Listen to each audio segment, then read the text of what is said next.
Yeah, hi, we are back. Second part with Russ Tanner. Hi again. Hello. Yeah, excellent, excellent. Now, this day is so crazy. I'm alive now for, I don't know, not 24 hours yet, but it will be 24 hours. So, but I feel just fine and great to have people like you here, because that gives me more energy to continue and yeah, and just let's do it. Have you reached Max Bliss or someone else? I am so sorry. I did not do that yet. Let me do that real quick. I can do that while we're on here. Ah, okay, excellent, excellent. Don't worry. Anyway, if they don't have time or they are not online, um, please tell them, because you know them better than I know them for sure. Tell them they're invited also the day when they want. I'm like you. We are doing that constantly. So they just inbox me, Hans, can you do it tomorrow? And I will do it tomorrow. So everybody's very welcome here, because it's important that the truth is spoken and people know what's actually happening here. Excellent. Okay. Okay, yeah, yeah. We have already 4 viewers. Just started and 4 viewers are there. Hi, viewers. Nice to meet you. A lot of news are here to see. I don't know. I don't know who are the viewers, but if there are new people, don't go to sleep yet. Maybe after this live stream The you night won't is see. young. Maybe they won't see the planet anymore like they know it. The awakening Yeah, is that's true. sometimes not that funny. But we have to do that. Okay, good. Um, yeah, yeah. Let's All right. continue. I'm getting in contact with some of the people right now. I'm sending them messages to see if they want to hop on. Uh, Um, so if they do, then do they just send you a contact request then? yeah, if they are using that Uwu, they can send me on the Green Day. This is the username, the nick I use for just for that live stream.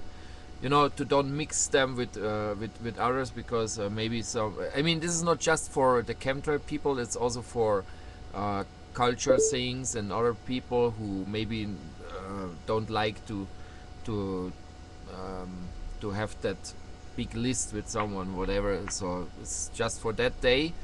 My other nickname, also for you, I don't know if you have it yet, Russ. The other nick I use is Project Lights Out, just like this. Project Lights Out. You can add me with this also, so we can continue future live streams, which is not in the Green Day 24-hour limit here. Then you have it already, and send me an invitation when I sign out and sign into the other. I just add you. And there's another possibility, because maybe some people don't have space on their hard disks, like I had it last year ago. Thanks for your hard disks; they are already full. Are they? Well, good. I'm glad you're putting them to good use. That's great. Yes, of course, man. This is. I even had to buy. Thanks God that I could make some money also with some works. I even bought another two ones with one with, I think, 1 tera, and the other with 2 terabytes. So they're also almost full. This never will stop, and it's just, Yeah, that video adds up really fast. yeah. Oh, let me see. There's some. Okay, I've sent a couple messages out to people. I know in Australia, Uh huh. it's I think it's 9 o'clock in the morning right now, and well, it's there are a few different time zones, but we actually have a wonderful woman from Australia who's one of the administrators for our group, Oh, great. and she her mate there is Paul Mack, who actually manages the. Mm-hmm. Oh, maybe that Yeah, was you. yeah. Oh, It there you was go. me. Okay. I Oh, just thank sent. you. There we go. Uh-huh. Okay. I sent you the web caller, because of like I told you, maybe the people cannot install, or they're chatting from an internet cafe. You know, it makes, I don't know how that works with internet cafes in your country, but here in Mexico there are so many, they don't like to install Skype or Uvu, for example. They cannot do that. And so I mean, the other possibility to connect with us here is open it in just in a web browser. So it should work.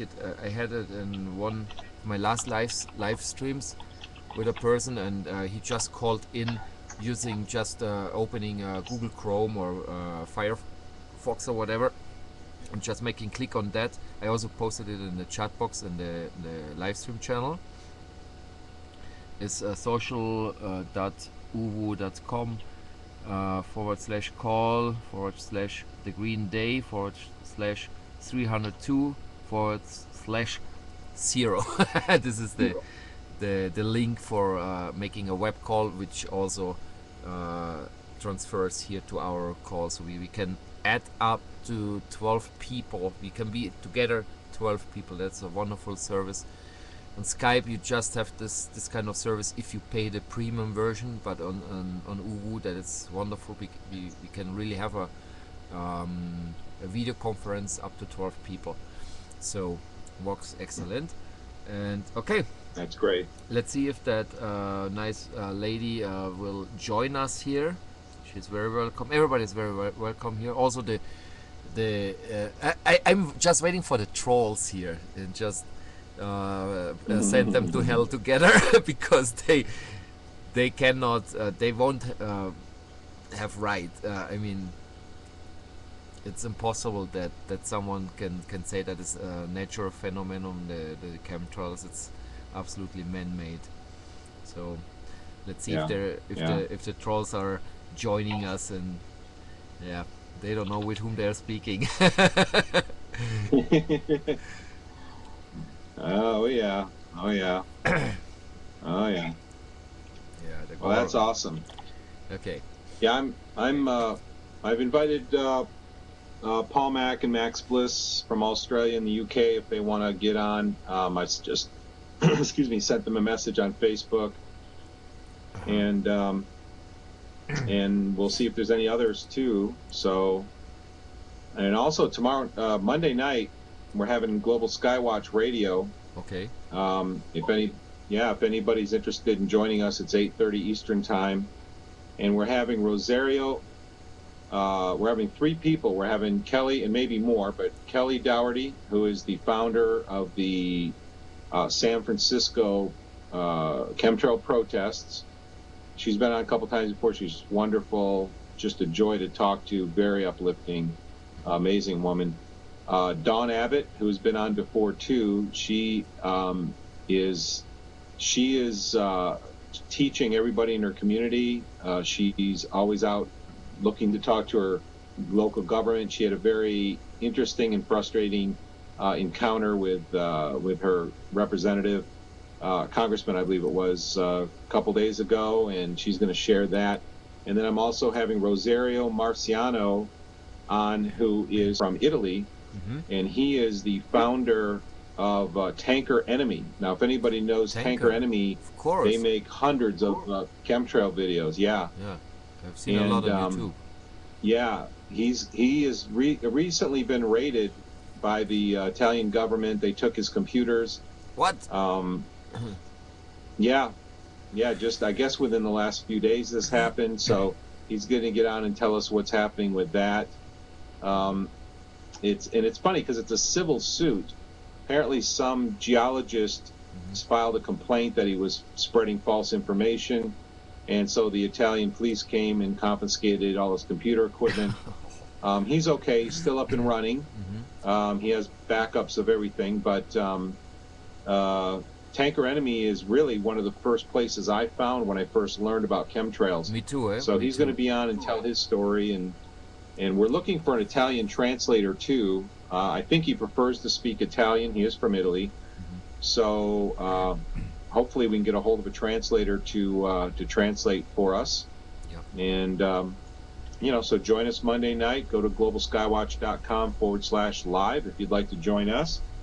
But in the meantime, do you have a regular show that you do, Hans? Or I will tell you the truth. I mean, I would like to do that, but the problem is, I mean, I'm not a specialist, let's say 100% specialist who knows exactly about, for example, you know a lot more of the chemtrail topic, and other people know about the mind control, because I mean, I found all those things also on the internet. I mean, I'm just a person who likes to connect or talk to someone who knows about it. Of course, I'm learning every day more, and I could do maybe 2, 3, 4 shows by my own, talking about what I know. But if someone else has a special question, for example, I mean, I prefer that they are talking to you. That's why I also invite that people join us, because maybe someone has a question which I cannot answer, and I'm just like a messenger, or someone who brings people together, and also activist, because I'm with you all, you know, because I mean, I cannot do it alone, and it's great to have people like you who are 100% sure of that, what you're saying, and you have so much experience, personal. I mean, you suffered of this personally. I mean, there's no. I don't know anyone like you. In fact, I mean, I know a lot of chemtrail intruders. For example, Max Bliss is an excellent person. I have seen his videos, and I prefer that you, for example, are speaking, and Max Bliss is speaking. It's a honor for me to be with them, because I learn also at that same moment. For example, you were telling in the first part about the medicine they brought out for that kind of sicknesses and whatever. I didn't know. I not even know the name of that medicine, and you know it just like this. I mean, I prefer you are there, and because if I make a mistake, for example, all the trolls will use that and say Hans gives disinformation or whatever, and don't believe him or whatever. And I mean, I prefer you guys are talking, but I'm ready. I mean, whenever someone wants to talk, I had also some mind control victims, Morgellon victims like Mari Palak. I think you know her too. And we had in the past even Anthony Hilder here. I mean, he really suffered a stroke. I remember that day when we saw him. I never published that part of the video because I mean, I respect that man, because he's. I mean, I would really like that he could join us here now, because he also has a website, aircraft.com, I think so is the name. And he knows. Yeah, I think is it .org or org? I don't know. It's it aircraft.org might be. It's also a very informative website, and he knows a lot. I saw some days ago a video. He was talking the same things which is actually happening now, but he was telling this 20 years ago, 93, 1993. He talked about everything which is happening right now. I mean, this is for the newcomers now who see that the first time. It's not just it happens at that moment. I mean, these things which is happening, the New World Order, Illuminatis, and this and that, and chemtrails. This is decades ago. I think even in the Second World War, I saw videos where they were spraying in the skies like chemtrails, but it went down. Now the chemtrails are this. Maybe they changed the technology that it's covering now in a vertical way and horizontal way, and not falling down that chemtrails. I don't know if you have seen those videos, authentical videos, black and white, from 1940 something, I don't know, and was a plane flying, a very big trail, and like a curtain. I don't know if you have seen that. I've seen it. Yeah, incredible what they were capable to do at that time.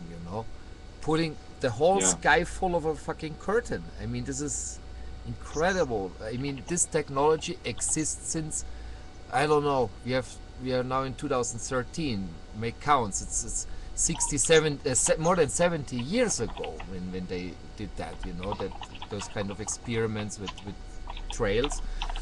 And what I think, because I mean, when it's falling down like a curtain, that would be like, wow, uh, everybody would be shocked. So I think maybe they changed the substances, and instead that it's falling down like a curtain directly. Now it's yeah, covering the whole sky little by little, because the skies are not blue anymore. The dark blue, the nice blue skies, like in the past. I even was thinking, now I have the green day, I should make the blue sky day or something like that, changing the green with the blue, no, because we are talking about skies here. But yeah, something funny here. But I mean, I'm sure that they started with this kind of experiments, and because it's too obvious to see what is happening, and now it's just covering the sky, and they're like milky, like foggy and whatever, and people don't recognize that so fast, you know. So, but I mean, if you're aware and you know what we are talking, then you really know what's happening, you know. So, yeah. So, yeah. Your question with the regular shows is, I don't do that normally.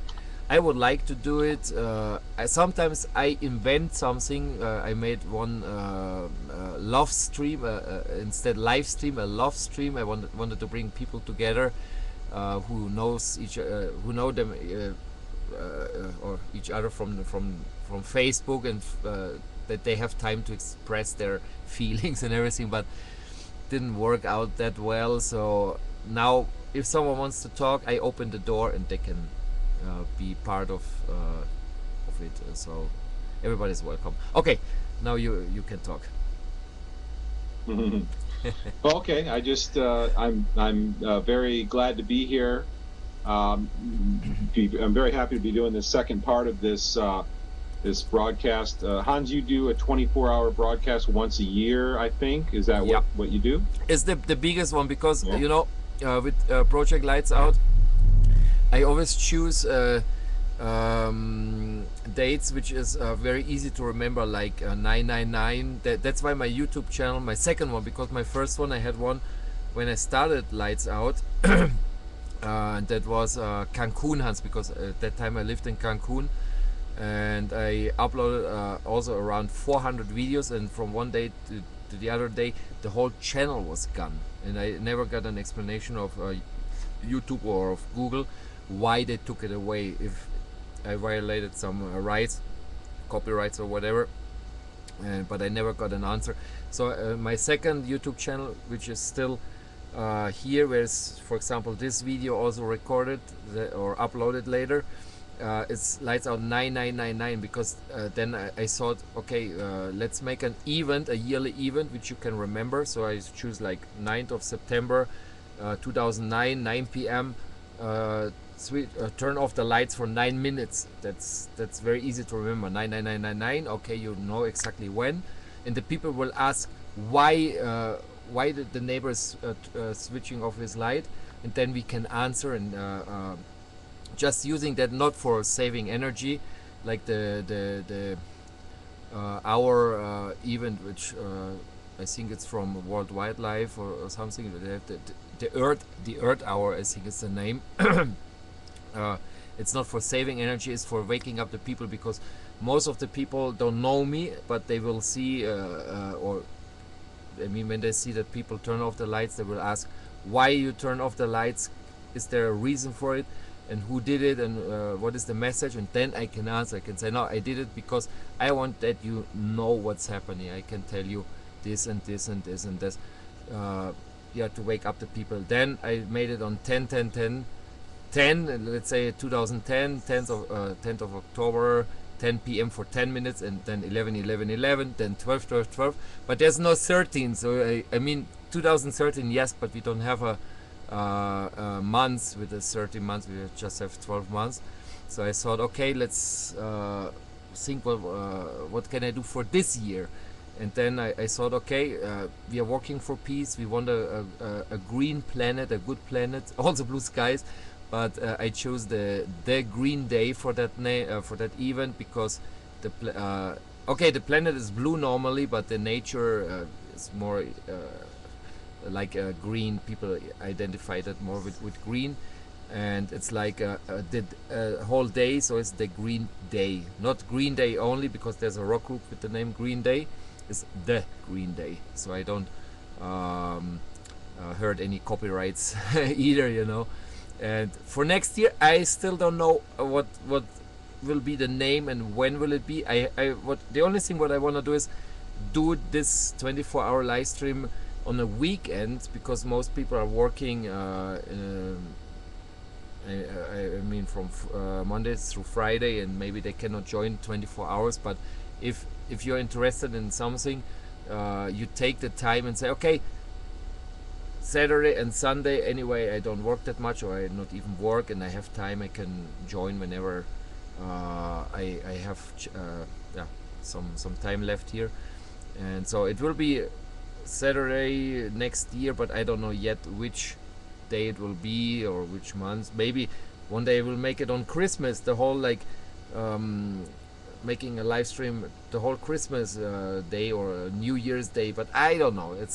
I have to figure it out. What day would it be? Maybe also a day you can remember very easy, and yeah, let's see what will be the next Well, that'd be surprise. fun. Of course, it's tough on you because you got to do all the hard work and stay up the whole time. Your guests can just be on for a few hours. Exactly, but I mean, I don't have any help. I mean, I'm trained with all my activities to don't fall asleep. I mean, sometimes I'm really publishing until 6, 7, 8 a.m. I'm on Facebook. It was in the past, happened many times. Now I try to get a regular sleeping time at least. So I try to go to bed like 3 a.m. Something like this. But I have that energy. I mean, I also when I work as extra or actor in a soap opera or commercial or whatever, they are also they are really using us here in Mexico because we don't get paid those over hours we are working. Just get paid some dollars, like 500 pesos is like less than $50 for being awake. Also 16 until 27 hour was the longest commercial I did for like $50. I mean, they're using us. I mean, people are working hard, and the people who are gaining are all those companies, you know. So I mean, I can do that. I would like to have some help, you know. I mean, a better studio, for example, attention. I mean, I'm here stuck in a small room here in Mexico City, but I mean, I want to help. This is the main objective here because I live now. I don't know if, I mean, I think there will be reincarnation maybe, or maybe we will be born on another planet. But if I can help in my lifetime, I will do it. I mean, I see it like a mission because I know it and I cannot eat it by myself and say no, I don't say anything. I mean, I need to say what's happening, and yeah, I'm activist, you know. Yeah. Oh yeah, absolutely. Well, we're doing a wonderful job, and I'm glad you do this. Thanks. It's we've had a lot of fun before. I know in the past we've talked throughout the whole night. Yes. Had a couple other people on, and yeah, it was a lot of fun. I'm up anyway. I mean, this is about, this is it's 4 in the morning. Well, actually, I guess we have to set the clocks back. I didn't set mine back yet, but it's 4:09. Okay. That's what time it's time change supposed today to be here right now. Uh-huh. And you're at 3:09, right? You're in the next time zone over, I think. Okay, in Mexico, we changed the time last weekend, and now we have exactly 3 a.m. with 9 minutes. So 3, yeah. Oh, you did it last weekend there, huh? Yes. I wonder why, because just I saw this. The whole planet will do that at the same moment, but it's not like this. I mean, I think Germany and Mexico are doing it at the same moment, but in the States, I think there's some different time change. I don't know why. I mean, they're playing even with time, you know. I mean, they're stealing our time, doing what they want. I mean, they poisoning the skies, the food, they having the time, can do with the time what they want, and people just have to accept it. Now it's not 2 p.m. Now it's 3 p.m. for you. You know, I mean this. My God, in which world are we living? They are stealing our time, playing with our time. Incredible, incredible. Well, it even Just makes think it more about it. difficult when they change your time a weekend or a week before the United States, Yeah. because now people who are doing business across the border, it just makes it kind of chaotic. It would be really nice to synchronize everybody. So, At least they should do that. but Right. yeah, well, I think even in the United States, Arizona or something was kind of an oddball. I think they didn't go on daylight saving times or something. I heard. I can't remember the details about that. Apparently, they don't have the daylight savings time, but I'm not clear on that. But it just kind of makes it all complicated. Windows gave up on trying to automatically set your clocks back for you because it's just you never know. With new legislation, it'll change. So, you know. Look, there's something funny what happens in Mexico. I talked with some Mexican people also about the time changing thing.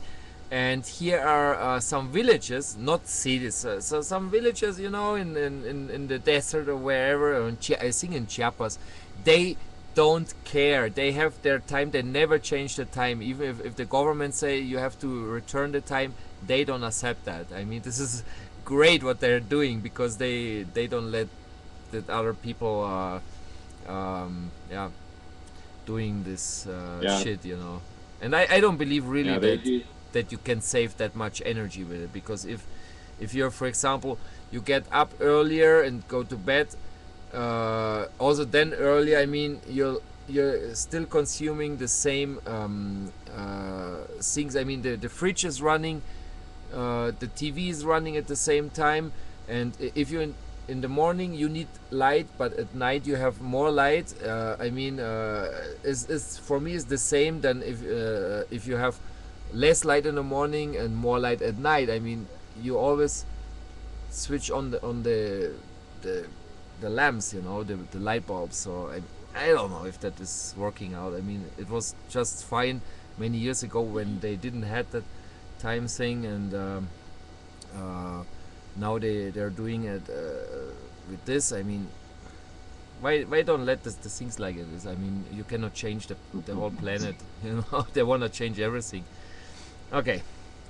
Yeah. Okay, let's. Well, I'll tell you, I'm just, you know, I'm very glad that alternative media like yours, though, is doing this, because what's really cool is I've watched mainstream media for years, and I became aware of how dishonest that they are back, and I started realizing it in the mid '80s. Mid '80s, I would say 84, 85. I began watching programs on privately, like there was a local owned station I would start watching, and they were starting to talk about how mainstream media lies, and it started to open my mind to it. And then I became more and more aware of it. I saw it myself, and I eventually saw that they lie practically on a daily basis. They really do. They make things up. They are very coordinated. Controlling the flow of information. When you're trying to exhibit control over a population, controlling information is absolutely critical, and they are very, very good at it. They have done a really good job, and they're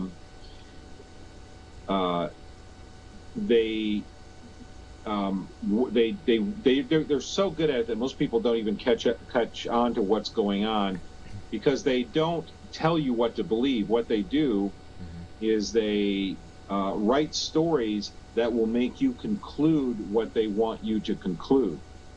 And I've seen this happen over and over again. And it's so great to see mainstream media is actually being more and more honest today, because they're being forced to tell stories they normally would never have covered, because alternative media is covering these stories. And if mainstream media didn't pick the stories up, it would become blatantly obvious how corrupt they are.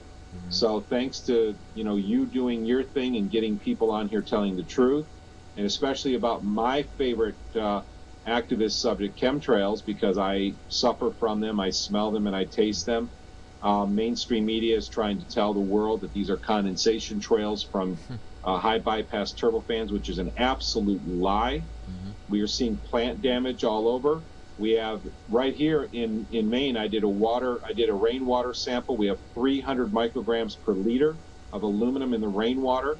Now, the suggested maximum contaminant level for the EPA for rainwater is 50. That's the maximum. They call it the secondary or maximum contaminant level. We have 6 times above that in our rainwater.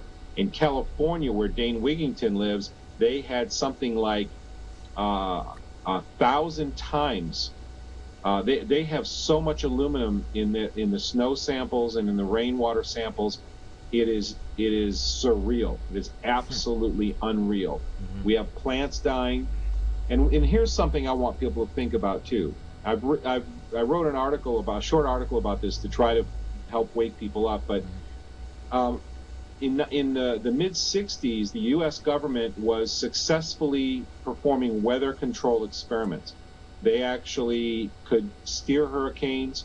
They could create rain systems, big thunderstorms, and they could dissipate thunderstorms, and they could steer other storm systems. So, but by the '60s, the mid '60s, they were developing this technology.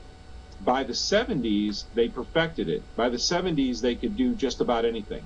They could do just about anything they wanted with weather. And this is a very powerful technology to have, of course, which is why they spent the time developing it. Now that they have developed this technology, what the American public needs to ask themselves is, why did we have last year all of this horrible, destructive weather in the Midwest of the United States? Why, for the last year, over a year, have we had drought in the West? Everything is dying. Why are we having all of these issues with weather when the U.S. government already has advanced weather control technology in place? The only answer that you can come to is it's completely deliberate. By changing weather derivatives, by being able to create weather that destroys or supports crops, that destroys or creates events. Whoever is in charge of pushing those buttons, running that infrastructure that alters weather, that moves the jet stream. On the original HARP website, it actually said it can create earthquakes and it can steer the jet stream. These are not my words. This was on their website, and it was removed. I saw it myself. They scrubbed it off a few years ago when it became too popular. So if they can do all of these things, if they can steer the jet stream, if they can control weather, we should be able to keep hurricanes off our coast. Yet we still had Katrina. Yet we still had other weather disasters. We had people dying in the Midwest, losing their homes with unbelievable rain. We have unbelievable drought in the West. We're having crops destroyed, agriculture, plants dying. It's a disaster with weather. But it's obviously, clearly being done absolutely on purpose. And there are some people in very powerful positions who are not only profiting from it, but they're destroying the infrastructure of the United States so that they can make the United States a second or third world country. So the United States is the last hope for last beacon of hope for freedom to the world. We are the most free country in the world.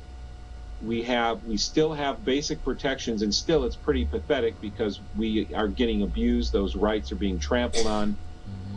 And we have abuse of that going on all the time. And if it's this bad here, think of how bad it is in other places. And for that reason, they want to take your guns away. They want to crush this country because these rights that get taken away are power that gets transferred to someone else. So, for instance, people have to start looking at rights like a zero-sum game. And what that means is that if you lose a right, somebody else has gained power. Okay? If somebody else gains that power, they could transfer it to you. They could transfer it back to the people, or they could transfer it to government. So if you lose the right to bear arms, you have lost the power to defend yourself. And because government has power, they now have increased in their power. So the rights are a zero-sum game. If you lose, there's somebody else winning. And the world that I would like to win in, I would like to live in, is a world where everybody's fundamental rights are absolutely respected. And if somebody comes on your property, or an official comes on your property and says you didn't pay taxes, like for instance, the forefathers of this country considered income tax and property tax absolutely immoral. It is an absolute opposition to freedom. And people say, well, if you didn't have those taxes, how would you run government? You run government from tariffs. That's how we did it. And you might say, well, that's speculation. That would never work. Of course it would work. It already worked. We have an example in the United States that grew to be the largest, most powerful industrialized country in the world in the shortest amount of time, because we lived under a law system that respected people's rights and that paid all of these expenses from import tariffs. So if we get, and let me explain the reason why property taxes were considered immoral. Because it's a fundamental principle of ownership. If you own a piece of property, what that means under fundamental law, English common law, biblical law, what it means is that nobody can ever take that property away from you unless you voluntarily sell it. And even if you sell it, you have a limited amount of time, like up to 7 years, in some cases even more, where you can actually purchase that property back from the person you sold it to.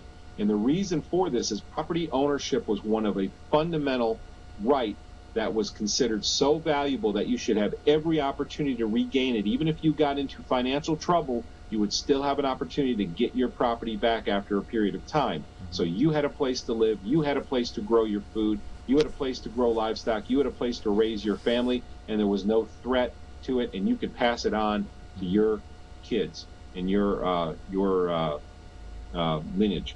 So that being the case, if property ownership means that nobody can ever take that away from you, then guess what? How would you ever enforce property taxation?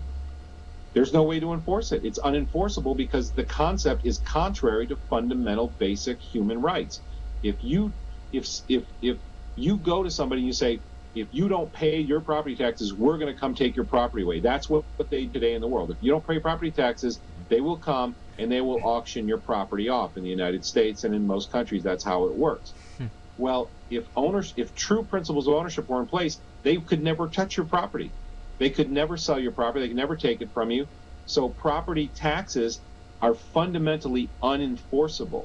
You can't enforce them because they're illogical. They're completely contrary to the basic fundamental tenet of freedom. So Americans have forgotten that. They don't even know what it means to own something anymore. And people say, oh, well, that pays for the schools, that pays. If you watch the movie Corporation Nation, you will find out that the corporate pyramid structure that makes up the nation of the United States, the corporate nation of the United States, all of the parts, the military, the court system, and all of the cities, the townships, the counties, and all of the other corporate system that owns and collects dividends and payouts from their massive stock ownership. The public doesn't even know about the unbelievable riches. I mean, the state of California with billions of dollars, and what the states always do is they cry, poor, poor, we don't have enough money, we have to raise taxes. It's a lie. They have so much money, and this actually happened with Jesse Ventura when he was governor. He actually wanted to reach into one of those funds because the state was starting to cry, poor, poor, we need more taxes. He says, we don't need more taxes, and he got his hand slapped. And there's some very interesting articles online about what happened there. But the bottom line is that they had all the money they needed, but they keep crying, poor, poor, we need more money, so they can raise taxes. So I really encourage people to, if you don't know about this stuff, go watch the movie, and you can see it for free on YouTube, The Corporation Nation. It's a long movie. It's a 3-hour long movie. But, if you want your country back, you have to understand what's going on. So take the time to educate yourself. So there you have property tax is unenforceable because property ownership is a fundamental right. So property tax is unenforceable. Then you've got income tax, which is another great lie. The last congressman to try to get rid of income tax was James Tropicant.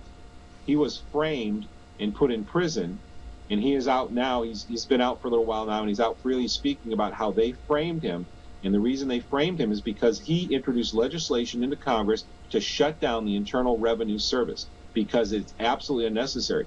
Back in the early 90s, I volunteered for a small political party that actually, one of their planks was to shut down the Internal Revenue Service. By reversing NAFTA and GATT and other so-called free trade agreements, the United States can raise all of the revenue that it needs through tariffs. What you do is you make other countries who want to produce goods pay to import their goods to the largest consumer market in the world. And when they pay that money to import their goods and services and take advantage of this market, that money goes to government, those tariffs go to government, and they fund roads, post office, and all of the necessary services of government. And there was a plan not only to balance the budget when I worked for that political party, to balance the budget, to get rid of the deficit. Of course, the deficit is really a hoax when you look at it, because it's a Ponzi scheme designed to bankrupt itself and make the owners of the Federal Reserve Bank rich. It is a scheme. It is a lie, and the American public has ignored it, and it has festered into a huge cancer that is bleeding you dry, and people are wondering why there are no jobs, why the economy is failing. The reason the economy is failing is because Clinton and Carter and Ford and Nixon and Bush and Obama and everyone else have sold your country out, and they have filled the pockets of the fat cats in Washington. They have paid themselves handsomely. They have acquired properties and gold and companies and riches around the world at the taxpayers' expense, while selling this country and the rest of the world. All the other leaders around the world do the same thing to their country. So, I feel for people. I feel for the public. There's so many people hurting. They don't have jobs, but it's our own fault. We have a government that is so corrupt, that is so destroying and taking advantage of our cash flow, our tax base, and the structure of the country, that it is bankrupting us, and they're doing it on purpose because they're getting absolutely rich doing it. And then here's the kicker: when some of the biggest financial companies distribute all their money, because that's really what they did, they distribute all their money to their corporate executives, what do? They get hundreds of billions of dollars in a so-called bailout. And I believe the bailout, I'll be honest with you, I've said this before, I believe the real purpose of the bailout is because the powers that be, there's several, a handful of very rich and powerful families that control the Federal Reserve Bank, the International Monetary Fund, and the Federal Reserve Bank of all the countries around the world. And as they destroy the United States, these companies that are part of this regime, or part of this group of very, very super wealthy families that are not listed on the wealthiest family lists of the world, by the way, these people, we're going to lose a tremendous amount of money, because agriculture is going to be destroyed in the United States. Consumer industry is being destroyed right now. Jobs are being destroyed, and it's going to destroy the income of some of these powerful families. So what they do is they get together, they have their meetings every year, the Bilderberg meetings, they negotiate, they decide what they're going to do, how they're going to split the wealth, what deals they're going to make. And I believe that the real purpose of the bailout was to compensate these financial companies who are going to take a really huge loss while the United States crumbles, which is not something I want to happen.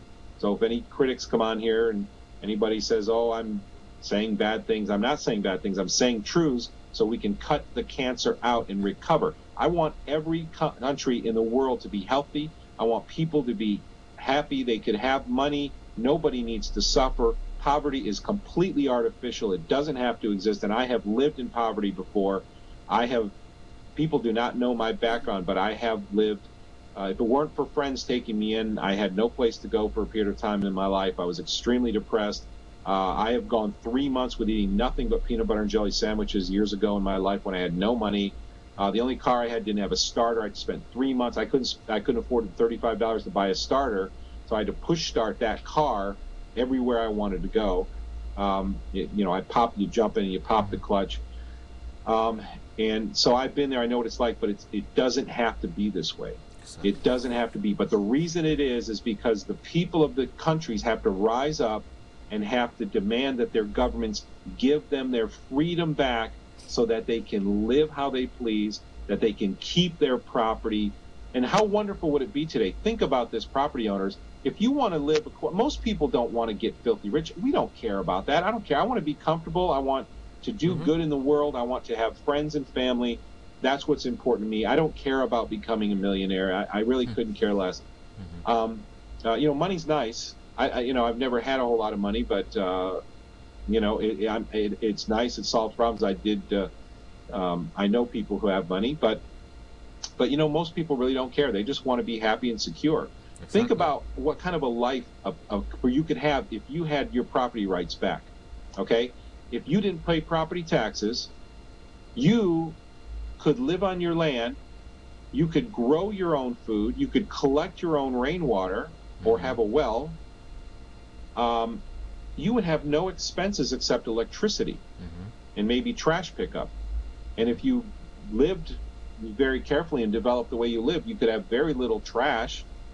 You could live very efficiently, and you could live on your land and support yourself and even generate your own electricity. Exactly. And then you have no dependency. You never lose your house. You never lose your property. You can have your friends. You don't have to work except to tend your garden and to keep your house and your property up. You can barter with your neighbors for goods and services and have community again. So, I just want people to realize that the conditions that exist, from weather disasters to poverty to the large difference between rich and poor. And again, I have nothing against rich people. If somebody wants to go out and make a lot of money and get rich, that's fine, as long as you don't trample people's rights, as long as you don't hurt people in the process of becoming rich. Good for you. That's fine with me. I have no problem with that whatsoever. But just don't hurt other people in the process. But Exactly. think of what a world it could be if we had our rights back and we could live sufficiently on our own land, not worry ever about losing that land, pass it on to our children, and you could live with doing no more work than tending your garden and keeping your property up. Bartering with your neighbors and have a great, wonderful life in a community life with neighbors. That's what I'd love to see everybody in every nation be able to do. But it's our own fault. When people do not put their government in chains, they become corrupt. This is what always happens. It's happened over and over throughout history. We know this. We've learned this. But if we don't do that, we fall into tyranny. And what comes after tyranny is a lot of pain and suffering. And that's where we're headed. It's very sad to see. It's completely unnecessary. But people are too self-occupied, and they don't think they have to participate in government and keeping their government honest and having integrity. And that's why we get into this situation. So here we go again. It's happened over and over in history, and we're just doing it again. Exactly. Now, what you said, I mean, this is not just happening in your country.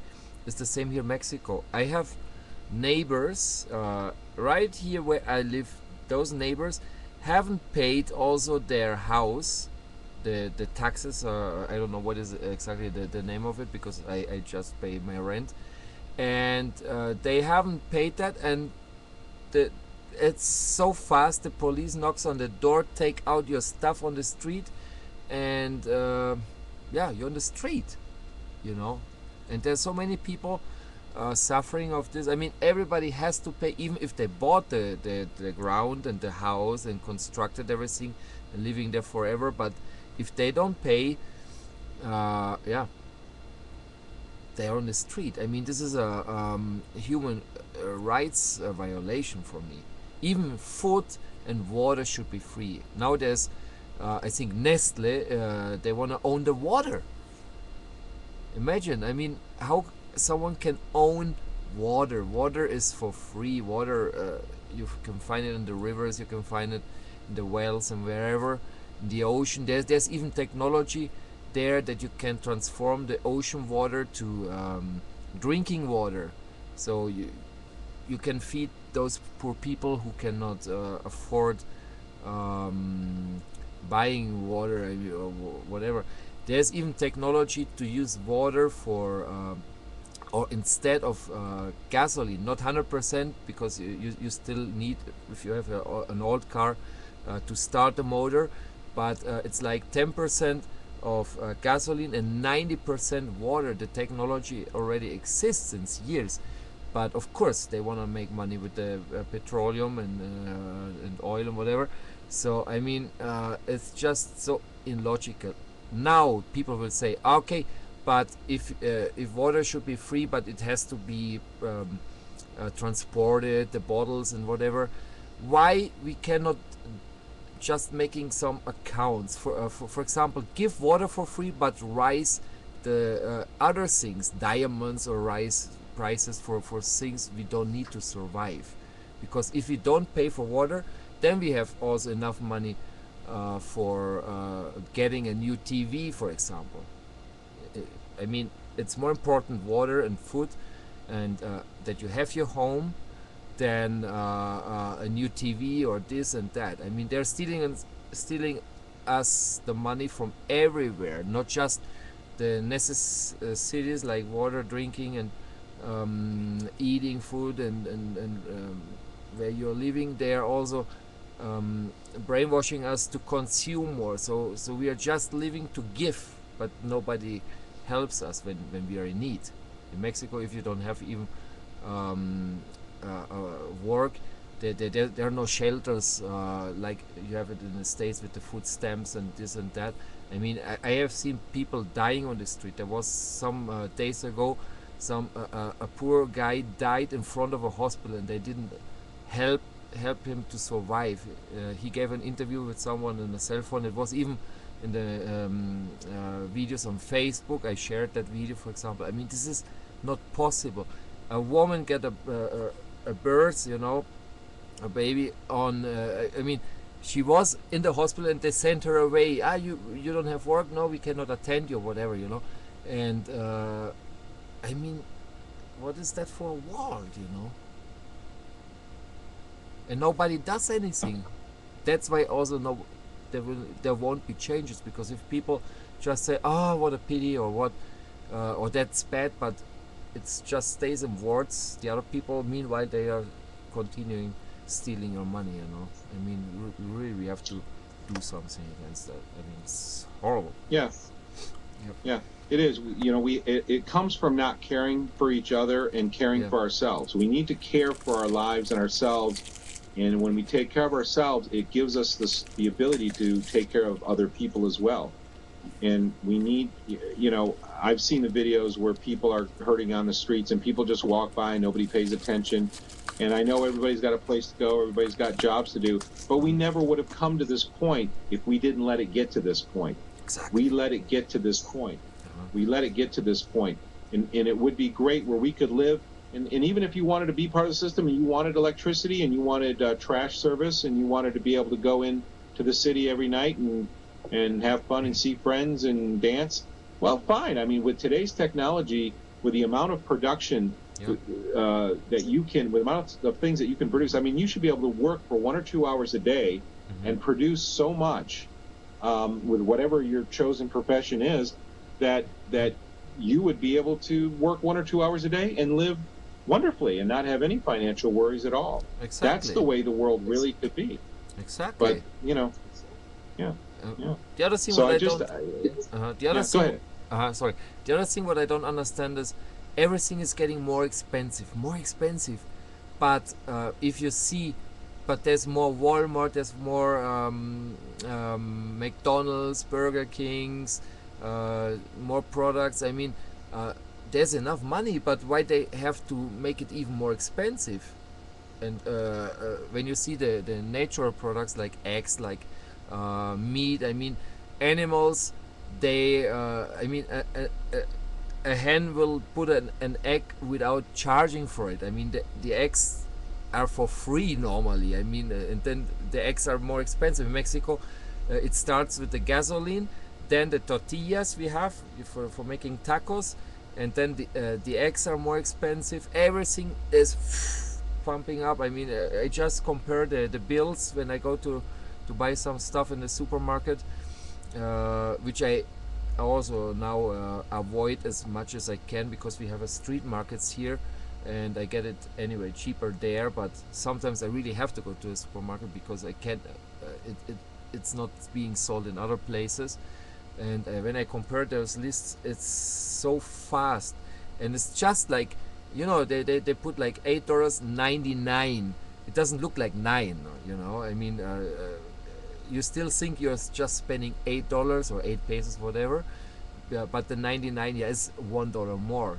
I mean, there are so many tricks to cheat the people, and I mean, it's not correct that you rise the prices, and you don't rise at the same moment the what you're working. I mean, the what you're gaining. I don't know what is the exact exactly word for that.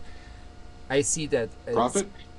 it's even less. For example, when I'm here in Mexico since '93, and I started to work as extra. Later, I got actor jobs. I made 2 movies and some commercials like principal. But I remember when I was here, life was cheaper, but we got more even paid. Like 1,000 pesos is like a little bit less than $100, and now we are working more time. We have to wait months before they pay us, and they pay us the half. I mean, there's no balance in it. You work more, everything is more expensive, and you get paid less. What the hell is happening here?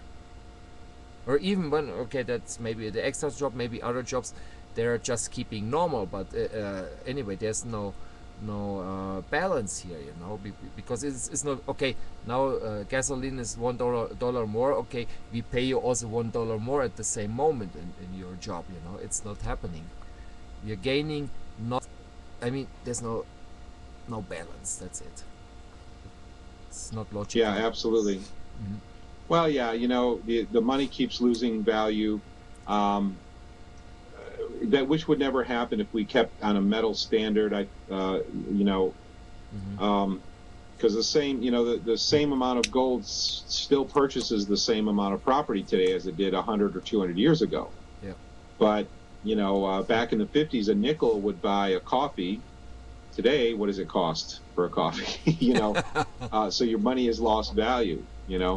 And that's again, it's up to the people. And this is one of the most amazing things that I've ever encountered my entire life, is the fact that even though we have history to learn from, the public still keeps making the same mistakes over and over again throughout history.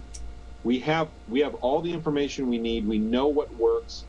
And of course, today we have disinformationalists because the government actually is spending hundreds of millions of dollars to spread lies to the public. And they're teaching people that, they're changing history because they don't want the young children today to understand what really works. And by changing history, these children will never have an example to look back to. And so it secures the power of the elites, those who are re-educating the world, who are rewriting history, because if they can make the public completely forget what works, completely forget how to restore their rights, then there's no hope that people will ever think of those things again. And they're doing the same thing with chemtrails, as the children are being taught that the trails are condensation trails and they're harmless. Exactly. So if you grow up believing that, then you'll never fight it. And you'll get sick. You might die when you're 40 years old, like I almost died in my 40s because of this heart attack a few years ago from barium, from the chemtrails. How many people, I've known so many people who have died in the last 8 years since chemtrails started spraying in the area that I lived. It's absolutely unbelievable. And none of this has to be this way, but the people have to be active. And this is the thing, that people don't make the connection between keeping your rights and your quality of life. It's easy for people to say, oh, if I get a 10% raise on my paycheck, my quality of life goes up. So they're really into that because that's an easy connection to make.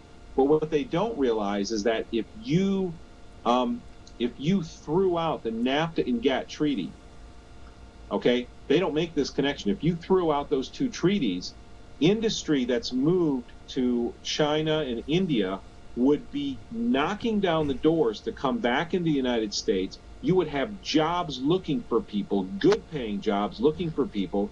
The GMP would increase, the income, the quality of life of people would increase. Everything would improve and increase if you just restore it back to the way it was. But the children don't even know these concepts. And you know what's amazing is that now we're seeing across the internet pictures from modern textbooks that are misquoting the Bill of Rights, and they're watering it down so much, like saying that gun rights, for instance, have something to do with if you're in the militia, you know, or in their like one little set. They're in all the other Bill of Rights are so watered down so that these children don't even know that they have rights. They don't even understand the concept of rights. Exactly. And the reason this is being done is because the elites who run the whole world, and they run every country of the world already right now. It's not something that's going to happen. It's already in place. It's already done. They've already secured their power. They're just implementing right now the final clampdown on the public. But through all this disinformation, by uneducating the public, by dumbing everybody down, they are securing their power. So in the future, no group of people will rise up and overthrow them. So this is the last chance that we have, Exactly.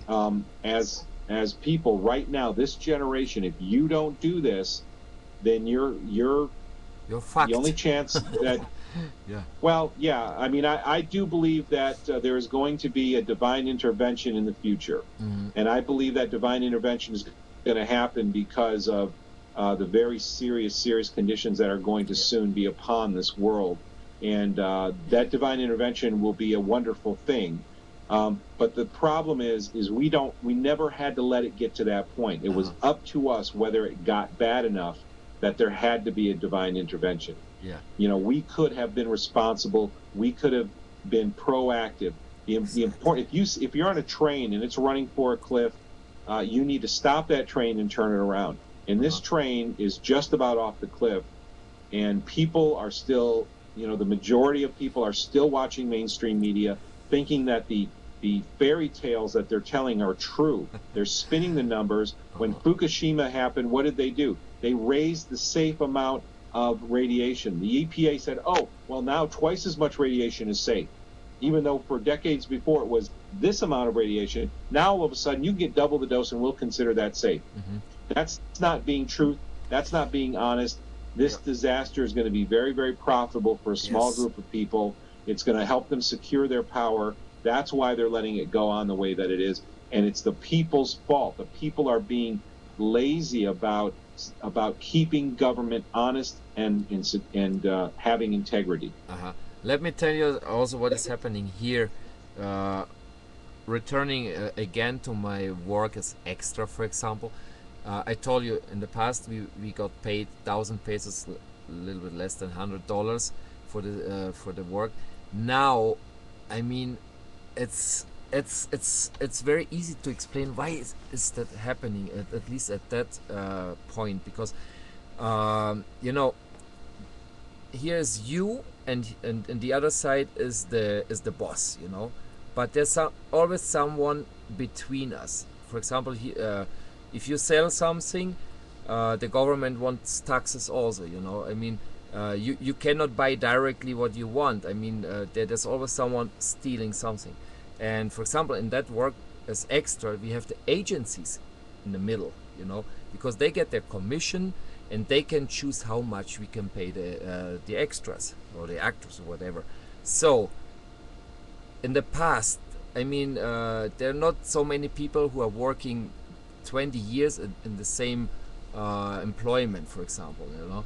Many people, they're just doing that for a short time until they find a better job or whatever. But I am doing this constantly since 20 years, and I have seen the changes and also the behavior of the people. Now the younger generations who don't know how much they got paid in the past, they accept for even for 300 pesos, less than $30, working more than for less time working, and for 1,000 pesos, you know, I mean, or less than a little bit less than $100. and they are even glad to find the work, because the thing is this: when they say, okay, this is nothing, I don't work for 1 day for $30, this is slavery, then there are hundreds of people behind you who likes that job. They say, okay, you don't know, I need it, because anyway I don't have anything, I accept it for necessity. So they are using this kind of technology or psychology, because there's always someone here. If all the people would be strong and say 1 day without extra, like you did it in the States with the trucker movement, that they went all to Washington and stopped working, let's say, then maybe we would have chance to stop this kind of abusing, because the people are abusing, and people are following this, they accept it. When everything is getting more expensive, people, they get mad at the moment and say, what, now the buses are 1 peso more, which is not that much, but you're using the buses 10 times a day, for example, go to work, go home, eat, go back to work, and then maybe another bus to buy some things to eat or whatever. I mean, it sounds maybe just this, okay, 1 peso more now, but it's in Mexico, we are in the city, we are 20 millions. Make that count. 20 millions for 1 peso, so 20 million pesos just for one ride. I mean, this is when you make accounts of how many money you spend. I mean, they're gaining just for the buses, at least with a rise of 1 peso, like 100 million pesos a day for free. I mean, because little by little makes also big shit, we say that it's something like this is German thing, like I don't know, I don't even remember it, but it's important that you understand how they are working, because rising a little bit, but of all those million people who are consuming this, the winner is up, like with the pyramid. He gets all the money, and all those people is just feeding them. We lose our money, and they have all our money. So who has money has power. Who has power has money, and this is like a drug for them. They want always a little bit more. Like the famous George Carlin said, you want always a little bit more. So I mean, while people just let it happen, we never will see changes, and everything will be worse with the time. We will lose, and the winner is just a few people who manage everything. And you see that Mexico, I don't know if you know who is the richest man, or one of the richest men in the world. It's a Mexican. The name is Carlos Slim. He was, I think, once even richer than Bill Gates from Microsoft. You remember? I mean, it's a Mexican. He has, I think I made a commercial with Telcel, his company, for United States. I think now he's offering Telcel even the United States. He not just own Mexico with this, he also owns, I think, Colombia and maybe another country, selling his internet and telephone services, or cell phone services, because this things like a cell phone is like a necessity. You need it. So if you have something what people need, it's like food. People who control food, who control water, they control you too, because you need that things. And with the cell phone and all this, what they put you in your brain in the commercials, they say you need it. You need to buy this, and this is the thing that people believe, that I need a cell phone. I mean, why not like in the past? I grew up without cell phone and I survived it. I mean, there's no problem. Now we really need it because everybody has it, But if all the people say, okay, let's fuck that thing, then Carlos Slim wouldn't have that money, and we would have more money for us. Because in Mexico, there are even more gangsters than in other countries. They give us limit to call. They charge us even for asking, for example, you have a prepaid card, you put 100 pesos, and you just can make 5 phone calls for some minutes, and that's it. And if you don't use that for 3 months, the money is gone. That means who has the money? The owner, Carlos Slim, because he got all the money in at that moment when you buy the card. And if you don't need it that much, that cell phone, in my case, for example, I don't call people if they want to talk to me. It's using with the internet messages. That's still for free. Or they call me on the cell phone when there's an emergency, when they say, Hans, I have a work in another commercial, can you accept that or whatever, they call me. But so if I put now 100 pesos there, it will be blocked if I don't use it in 3 months, for example. I have that credit.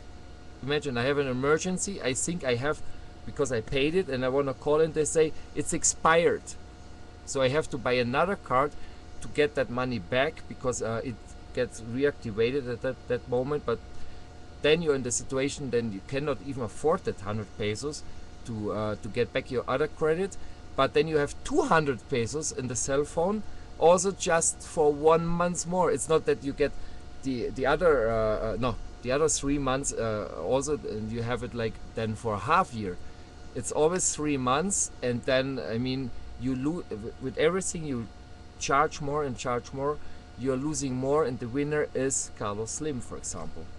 That's why he's the multimillionaire, one of the richest people in the world, and all the people are paying for this. I mean, this is madness. I don't know in the States if you have this prepaid credit, if you have without time limit. I don't know, in Germany they have without time limit. My brother told me, no, I can call even my my messages, voicemail, for example.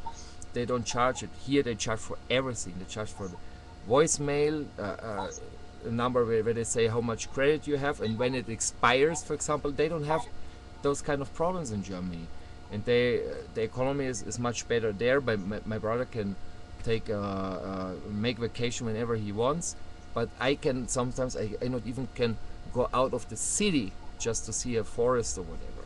I'm stuck here, I mean, this is not fair. Yeah. And we have millions in the same situation. It's kind of like, the public is always so close to freedom. It's in your hands. Mm-hmm. You have the power to reclaim this. You have the ability to do this. It's in your hands. This is why government keeps secrets. This is why they change history. Mm-hmm. This is why they spread propaganda, because they're secretive about things, because they don't really want you to know that you have the power. Mm-hmm. If you would just get together and change the way that things work and restore them to the way that they should be, mm-hmm. They would lose their power, and you would have your power restored. Mm-hmm. And then you have your power to live free, to make the money that you make, to keep your property that you attain over time, and live a very secure life. And I think, we have to change our view of government. And I know we've said this for such a long time, but people have to realize that government is your subcontractor. They work for you. It's like when you go to a doctor, so many people are very intimidated, mm-hmm. And they just, they feel like, I got to do everything the doctor says. No, the doctor is your worker. Exactly. He is your contractor. He's a specialist that you're paying for advice. Mm-hmm. And you go there and you pay him for advice, or your insurance company pays him, and you decide whether you want to take the advice. You should be able to ask the questions. He should be a partner that works for you and does what you want him to do, and he uses his expertise in the way you want. This is exactly what government is. Government is a subcontractor that works for you, and you pay them to perform certain very basic services. Mm-hmm. And if they are corrupt and they're wasting your money, then you stand up and you say, you're fired. No more. This is not going to happen. We're going to restore the system the way it should be. We're going to restore the freedom to the people that like it should be. Yep. And people have to also, not only do they have to start looking at government as their servant, which it is, but they also have to start learning to make connections between between their individual quality of life and these things that seem distant, like the NAFTA and GATT treaty. When I was working for the political party years ago, we were educating people about that, saying, don't let it pass, don't let it pass. It's going to gut the industry from the United States. And in 10 to 15 years, our economy is going to be nosediving. Of course, the government lies about it and says it's better than it is. But industry is all going to move to China and India. And nobody listened to us, and they did. And now today you have people who are searching for jobs, who are on welfare, who can't find jobs, and they're scratching their heads going, it's unfair, it's unfair. It's not unfair. It's because you, every one of us, and I was doing my part back then to try to educate people. What's unfair is that we all should have been saying, no, we're going to keep our industry. And I think every country should keep their industry. China should keep tariffs so they can make money on people who want to import to China. Let them charge tariffs and they'll pay their bills with tariffs. India can do the same thing. Everybody can make money from imports, and their governments can be run so that there doesn't have to be property taxes and there doesn't have to be income taxes. And this is just so hard for people to grasp, that enough money could be made to run government, but it can. And we had a plan back when I was working with a political party to completely balance the budget. Now, I understand the deeper aspect of it for those out there who are saying, well, the national debt is a lie. Who do we owe the money to? It's all based on a Ponzi scheme. Yes, I agree. You're right. Yep, yeah, it's true. But even on a higher level than that, and that's true, and that ultimately needs to all be straightened out. But even at a higher level than that, the money that we need could easily be generated through taxes and tariffs. And how do I know that? Because that's the way it used to be. And that under that system, we grew quickly, we grew very powerfully, we were wealthy, we did very, very well. The growth, that was an unprecedented time of growth in the history of the world. We broke records.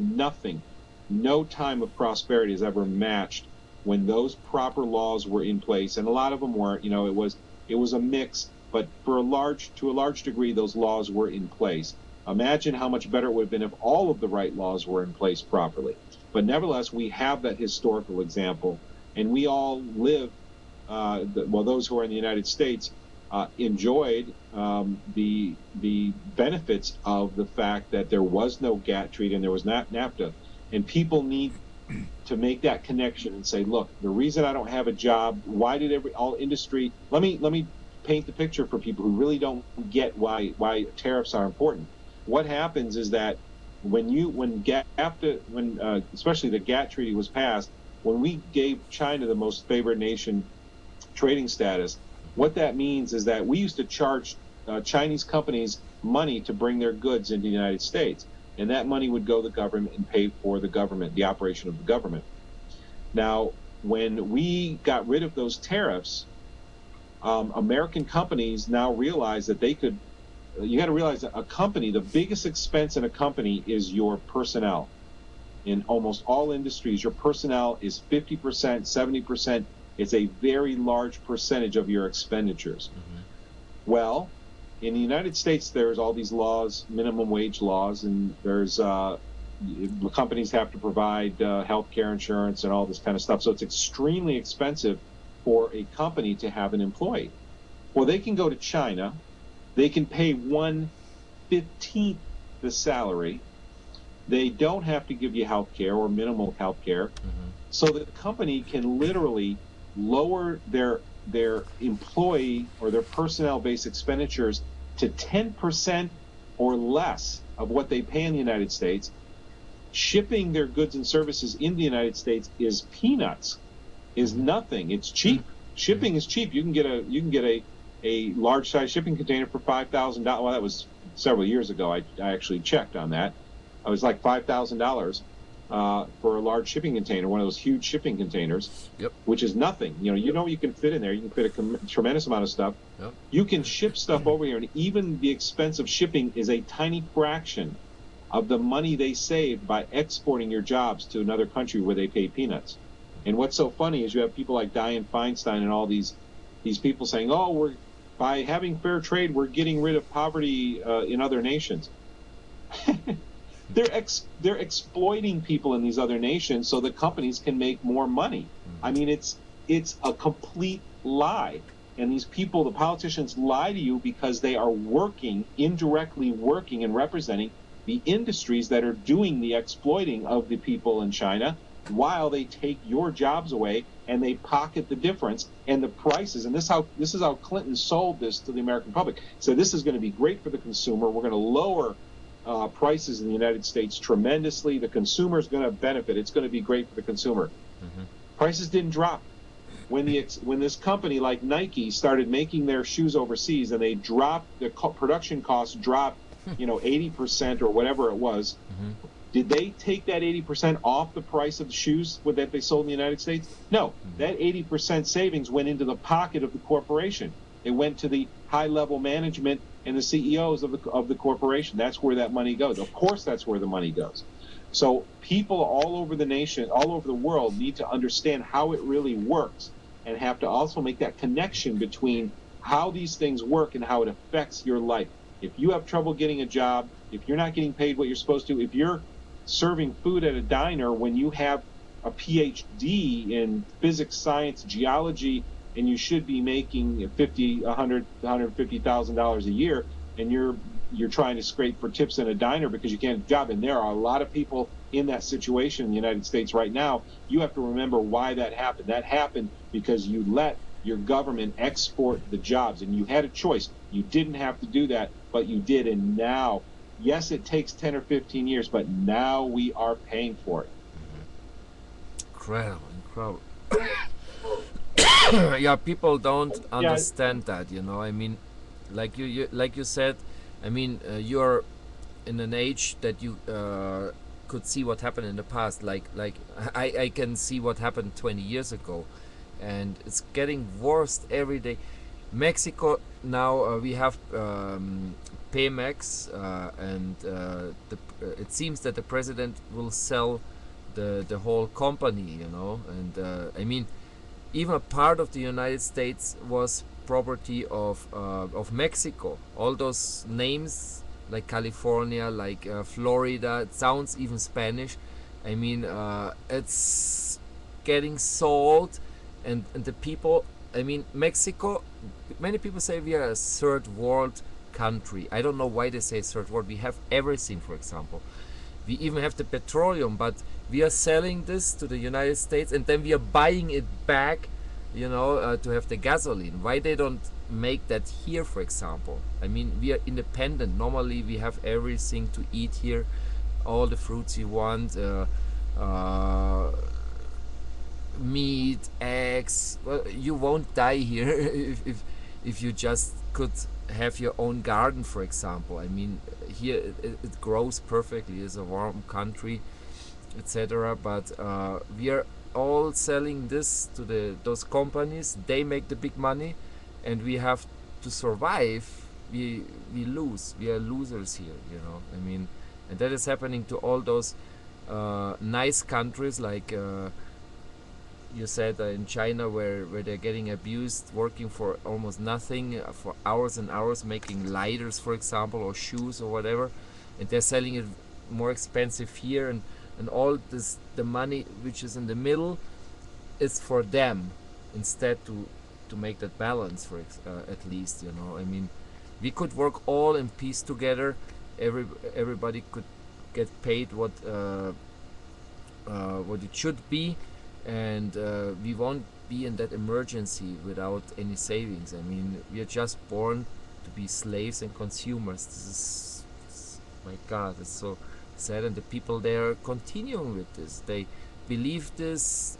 Okay, the government does the best for us, but it's not like this. They are using us and making wars. People want peace, for example, and what they are doing, using a false flag like the 9/11, which is there proofs that they did it, and then other people die for this, and the winner are those rich people who get this like an excuse for stealing the petroleum in other countries then, or getting it and offering them, okay, we reconstruct that and whatever. I mean, it's a crazy world, so crazy.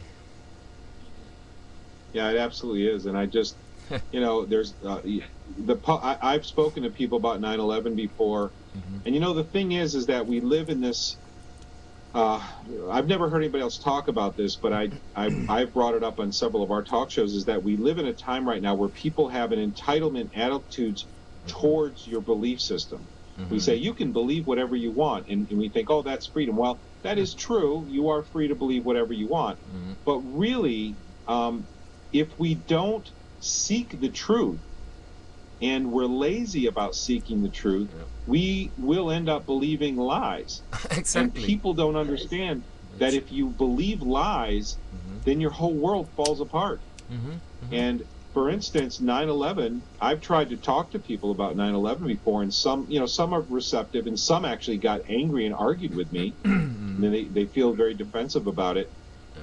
And it's like, I don't have an attitude that I get to make up what I believe. My personal philosophy is I go out and seek the truth, and whatever that is, I accept it, and uh, I will live by that. I will utilize that in my life. I will understand that truth as I learn it and learn more and more truth, and it Uh-huh. will help me make wise decisions in my life.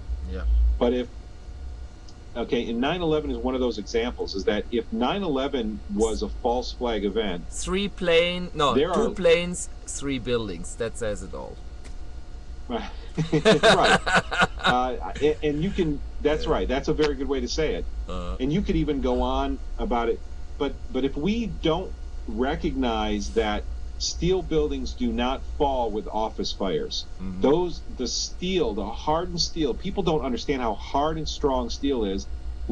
Around the world, we've had buildings that have burnt for up to 24 hours in raging uh, uh, flurries of fumes, and the steel doesn't melt and Mhm. it doesn't fall over because steel is Exactly. very, very strong.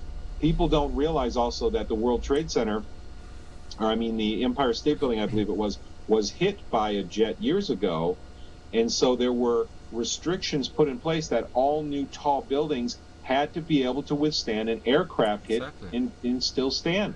And an aircraft, I mean, we think of an aircraft as being this big, tough, strong thing. An aircraft is like a tin can Mhm. compared to these buildings. Mhm. An aircraft is made light. It's largely made out of aluminum. The fuselage is light and thin because it's got to fly. It's got to Mhm. be light. And to fly into that building, it got shredded like an egg in an egg dicer. That plane just got shredded. Now, Mhm. yes, there are engines and there's landing gear, but it's not going to break that steel. Just like the Empire State Building, the plane went into it, they repaired the building, and it was fine. Uh, And the reason is because those buildings are extremely strong. The forces, the torsion, the wind, shear forces, the restrictions or the requirements for resilience to earthquakes are incredible. And so these exactly. buildings are incredibly strong. They will stand for hundreds of years if we take care of them. Um, and the idea that a tin can jet airliner that Mhm. would fly into it and office fires would make the metal, it is not accepted by engineers and architects who are Exactly. willing to stand up and tell the truth. Just like pilots, the pilot you recorded who's willing to say that chemtrails are real. Architects and engineers, I think there's several thousand of them now who have stood up and signed a petition saying that the official story about the buildings falling down is physically impossible. And this is what I mean by making up what you believe. It's not my choice to say, oh, I believe the buildings came down for this reason or that reason. It's my duty to go find the truth out. Mhm. And then once I find it out based on good science, good information, Mhm. not corrupt people in government, not the National Institutes of Safety and Transportation, the NIST report, which was completely corrupt. They left critical um, critical data out of the report. They twisted other data. This has all been exposed by everything from high school physics teachers to physicists to architects and engineers all over the world. Documentaries have been made about it. It's not up to me to just say, I choose to believe this or that.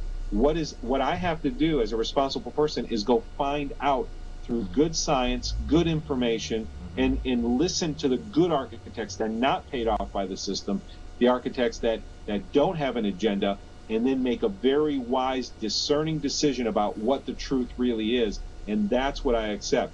And the truth is, it's physically impossible for those jets to have taken down those buildings. Not even close could it even happen. And the American people have to realize, once they realize that, not just the American people, everybody around the world, once they realize that governments do commit false flag operations, just like in the Bay of Pigs area in Kennedy was presented with an idea to shoot down an airliner to get us into war with Cuba. Most Americans still do not realize that, although it's widely known among people who do a little bit of research. You don't have to do a lot of research. You can find out that Kennedy was presented with this idea and he refused it. Kennedy was one of the insiders who turned into a good guy, or he may have been a good guy along posing, but he got into a powerful position and he refused to let the military-industrial complex get us into war through a false flag operation by shooting down an airliner and then blaming it on the Cubans. And this is astonishing. This was presented as a viable plan to get us into war, and this was the mentality of the military-industrial complex in the 50s, or in the 60s, and well, in the 50s.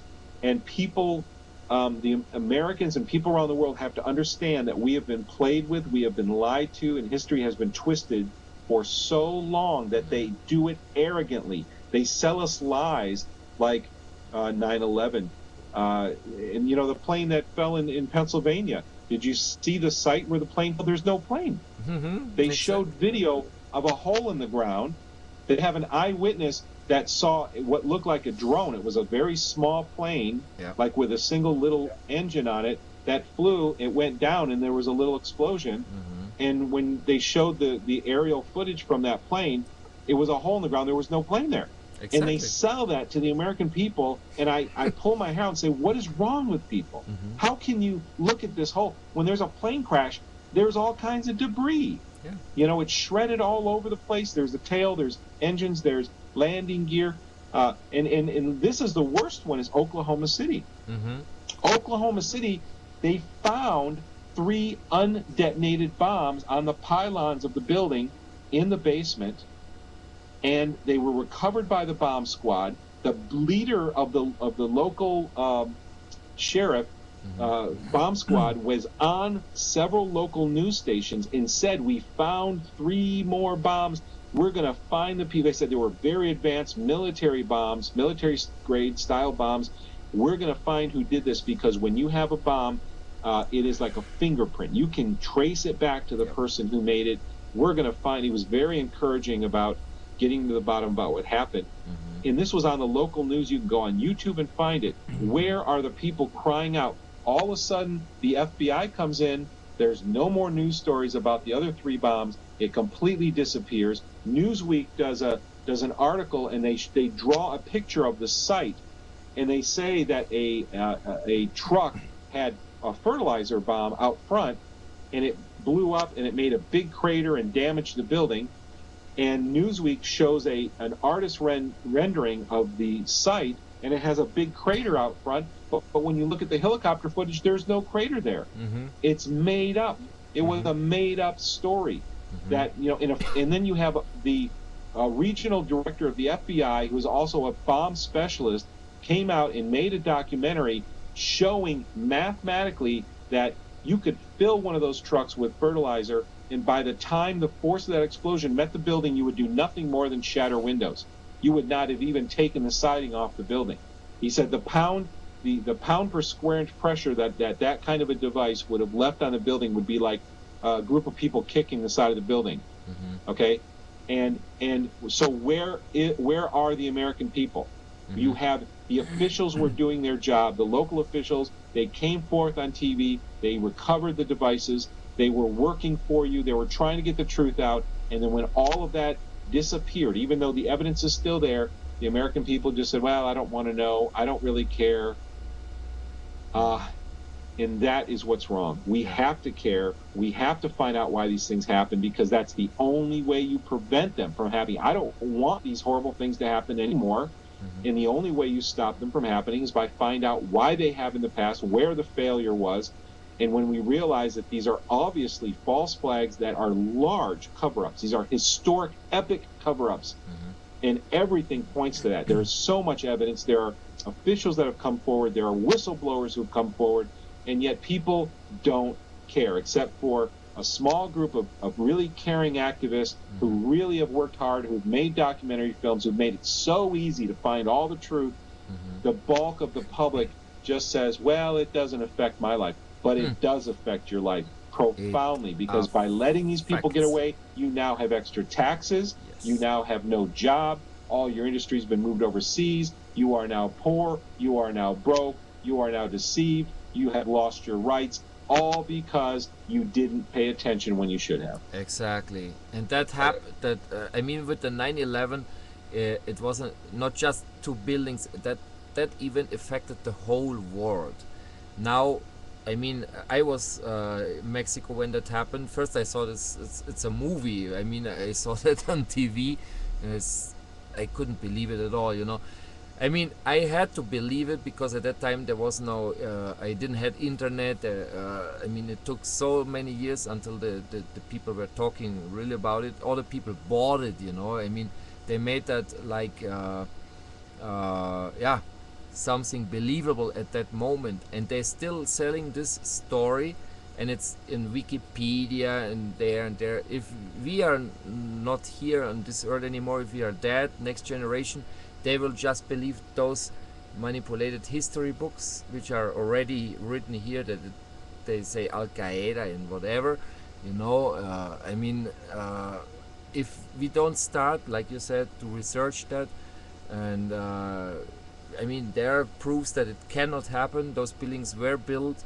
The World Trade Center they were built to resist impacts of planes, and it's really, like you said, like a small tin can or whatever, because the plane is the most, I mean, the gasoline or what they use, the fusible or whatever, is just in the wings, and that is just some drops in the comparison of the whole building. I mean, you saw that, and it entered like butter, whoom, and it was inside, and the whole building was there. I mean, it's not possible. This fucking building just falls down. Also with the Pentagon, I mean, if you see those pictures, if that plane can crash down a whole World Trade Center, and it's just a part of that Pentagon affected, and it's also just a small hole there.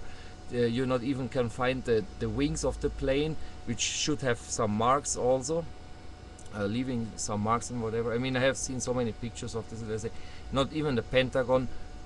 It was a plane with passengers. I mean, of course they published later dead bodies over there and over there, but they can also manipulate those pictures, like with the school shootings and the what is the name?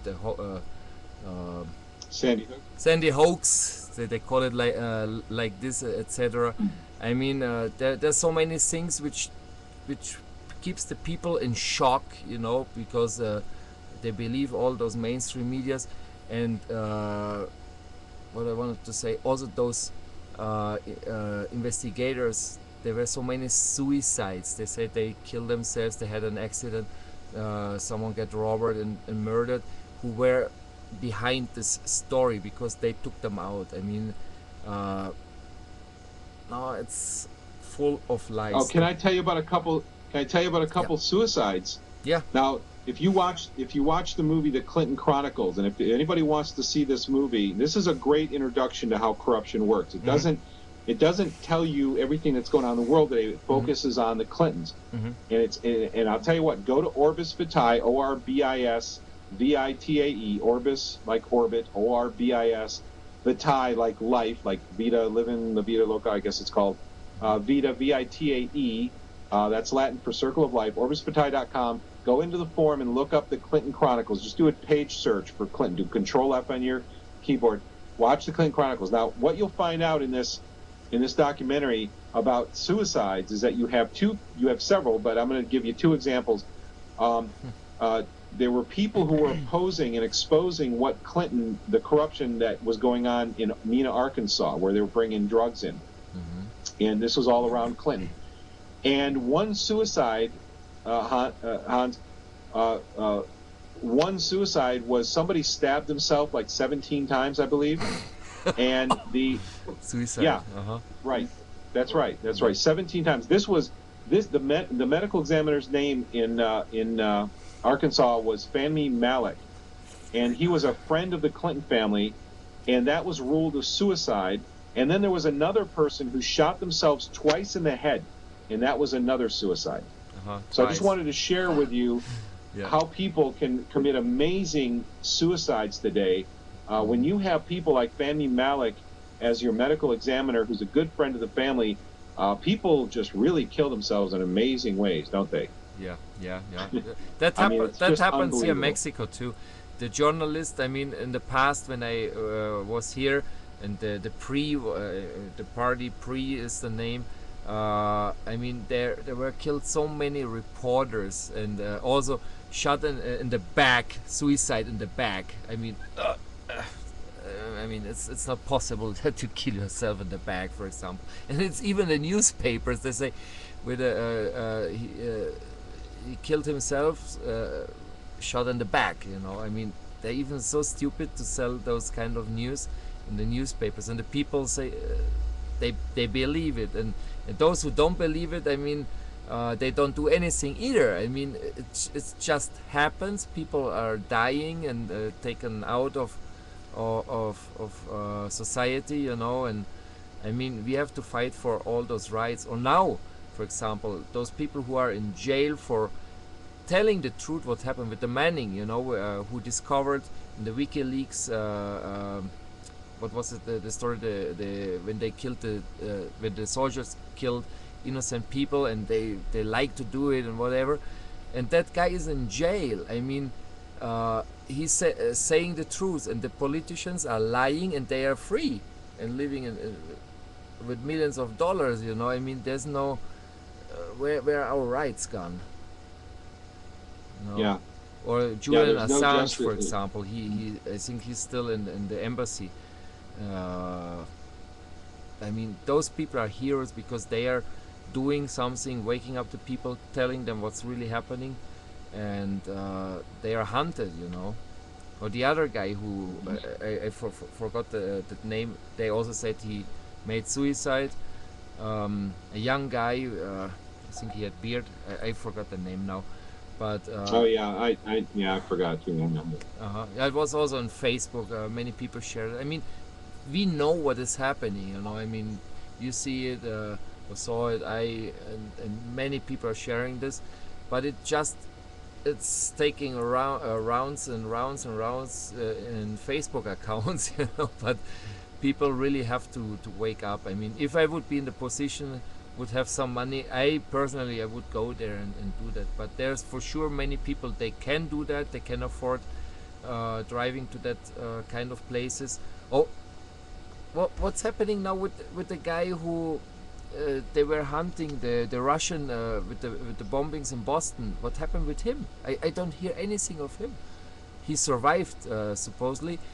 He couldn't speak, but I think now months are away, and I think he could say something. I mean, what happened with all those people? I mean, they just disappeared. They were in the news. They caught him, and it's over. But I would like to interview him. I would like, who told you that? Who, maybe he was mind control, whatever, you know.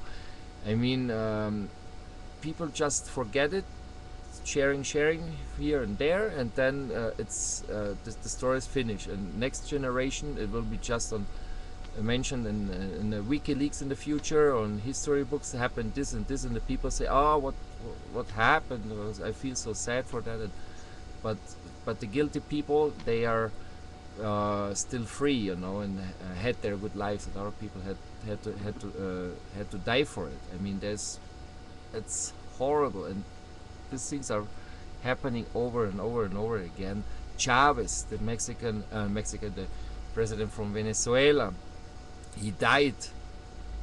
He was killed for sure. I mean, I'm not in Venezuela, but I would, if I would be there, I would investigate that too. I mean, there's so many things going on. They're taking out people now. They wanna go to this country, and after with Gaddafi, it happened. That I mean, my God, history is so crazy, and people just sitting on the TV and think how good our government is that they killed this and that and whatever, you know. I mean, this, no, we have to stand up. We have to. Yeah. Yeah. Oh, it's horrible. Yeah, it is. It's horrible, and again, I always bring it back to the people. The people have a choice, but you have to be willing to work together. What's that? It's up to us to change history. I mean, the change is in us, you know, because the politicians and everything who are also controlled. I mean, that they're also some kind of puppets. Maybe I think Bush was kind also of brain, because the families of the Masons and Masonry, or how you call that. But many politicians, for example, our president in Mexico, he is a fucking puppet. I mean, he not even speaks. I mean, I don't speak English 100%, but he speaks maybe just 10%. I have seen videos of him, and I mean, behind him there's still the other power, the other mentor. The name is Carlos Salinas de Gortari. He has still power. He was Mexican's president many years ago, but he's still in power, and even the richest man from Mexico, at least, Carlos Slim. Here in Mexico, we say he's presta caras. It's like he's just showing the face, but the real guy is still Carlos Salinas de Gortari. We should have a good research on that guy too, because many people think he's a Mexican, but there's also a lot of power, because the poor people are paying for that, and who's there? It's other people, you know. Yeah, in the United States, I mean, the corporate powers are what put the president in power. The people who get presidents and local officials elected is the local media that is controlled by the same people. And now they're trying to secure the elections by vote fraud. And you have now a situation where the voting machines are very easily manipulated. And you've got, I believe, a Harvard or a professor who actually showed that with no special knowledge about the machines, I think he had no special knowledge about the machines, he was able in a day to put together a virus that he could plug a card into the voting machines and make the machine make sure that whoever he wanted would win, regardless of who got votes. And then you have our elections. When you had Ron Paul run, for instance, I actually heard people in small counties who had gone and voted for Ron Paul, and their county was reporting 0 votes. And I'm bringing that up just to demonstrate that these votes are not being correctly counted, because the electronic voting machines are rigged. And they have shown how easy it is to rig them. And some people who tried to expose this met with very strong opposition to the people who were covering this up. And they wouldn't cover it up. They would have their doors open and say, come in and check out our machines. You can analyze this. We have an open door policy. It's not what they do. You can't touch the machines. You can't look at anything. We counted the votes, or we had our machine count the votes, and that's it. We're erasing the memory. It's all over. No more. And so, you know, sometimes you have people say, well, you don't have a right to complain unless you're voting. Well, what if your vote doesn't mean anything anymore? What if they've taken away the power of voting? Then what are you supposed to do? The corruption has run so deep that your power has been completely taken away. You don't have any representation. Your votes are being fraudulently counted. People are being put into office for you, and you have the illusion of representative government. And that's what's really happening today in the world. And the public is paying for it. And we're going to lose food. We're going to agriculture. The weather is being destroyed because we've let these people have the power and the technology in their own hands to do it. We've allowed them to hide this from us. Now so many people have died and suffered. How long have we had cures for cancer that have been covered up with not just the pharmaceutical companies, but the pharmaceutical companies that have controlled the government regulators? And the government regulators, we have DCA, we have Laetrile, which is amygdalin, we have SIAC, we have all of these other things that are incredible modalities, have incredible histories, and I could name some other ones too, that doctors that are curing 80% of incurable cases of cancer. And do they get mainstream news coverage? No, you don't hear anything about them. They don't ever make mainstream, and what ends up happening is the FDA ends up busting them and shutting down their clinics. And this is what happened. I encourage people to go on YouTube and search for the video. In fact, it's easier to find. Go to Orbis Vitae, ORBISVITAE.com, orbisvitae.com, and go to the Cancer Forum and look at the video. I think it's called "When the Cure Becomes Illegal," or something like that. It's hosted by a movie star that you would recognize.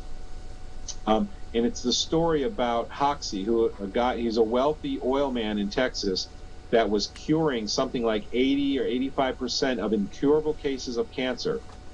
And he had tremendous public support. He was very, very powerful. He was loved by the people, and he was eventually, the FDA framed him. They lied about him. They locked him up. They did one thing after another, and finally they got the police to come in and physically close down and chain up the doors to his clinics that were saving people's lives. This is the world that we live in today, and if you are someone who's listening to this broadcast and you have not been actively involved and you have not done anything, or you have known about these things and you have chosen to do nothing, then you have allowed this to happen. And we have to work together if we want this stuff to change. It's not going to change on its own. It's only going to get worse. And it's almost to the point of virtually no return. And if this generation doesn't make the change, the only way change will come is by divine intervention. I think that's how this is going to end. But the people it never had to be this bad. It didn't have to be this way. So many more people could be alive. Our quality of life could be so much better. But people have to be willing to face difficult truths. Freedom doesn't come to cowardly people. You can't be afraid. And to get on the air like this publicly and say all of this stuff takes courage. And we also do it out of an act of love. We care about people. We care about our country. We want peace. We want integrity. We want people to prosper in their lives and have peaceable lives with freedom. That's it. It's very simple, nothing complicated. Life could be wonderful and simple, and if some people want to go and be ambitious and get rich, well, that's fine. Go get rich as long as you don't hurt people doing it. That's fine. No, there's no problem with being wealthy, but you can't hurt other people while you do it. And so, we do this as an act of love and compassion. We do this in courage, because you cannot have a free country and have a country full of cowards. You can't be cowardly and be free. Freedom takes courage. So we try to encourage people that you have the power. These people who are opposing you keep secrets from you. They keep secrets from you because they don't want to get caught in their dirty deeds. And you are the one who has the power to catch them. When you get together with other public citizens and you work together to rout out the cancer, to prosecute the illegal activity, and bring everything back to a government that has integrity and justice, then your quality of life will skyrocket. And you'll be very, very rewarded. Just like we've been we've suffered very much because we haven't all been involved. So we both feel, Hans and I both feel, people have to be involved. When you're not involved, you're part of the problem. You're causing this. You're allowing this to happen. You're paying tax. You're part of the problem. You cannot be passive about this. Cancer doesn't go away by itself. You need to be active and proactive about this. Exactly. This is it. And I mean, the cure is there. Even weed, marijuana cures cancer. I mean, I have also seen a lot of documentaries. Maybe the one you mentioned is with Woody Harrelson. I don't know if it's him because he also was the narrator of one of It those wasn't. of Yeah, it those wasn't him movies. that I saw that I have the documentary for, but I Uh huh. have heard some things he said. Yeah, so yeah. Yeah, yeah, and I mean it's still illegal here because they are making business. Even the government is dealing with those drug dealers. I mean, everybody. That is the fun part here because the people know it, but they don't do anything. Everybody knows that the our government, for example, in Mexico, is corrupt. And I met a lawyer.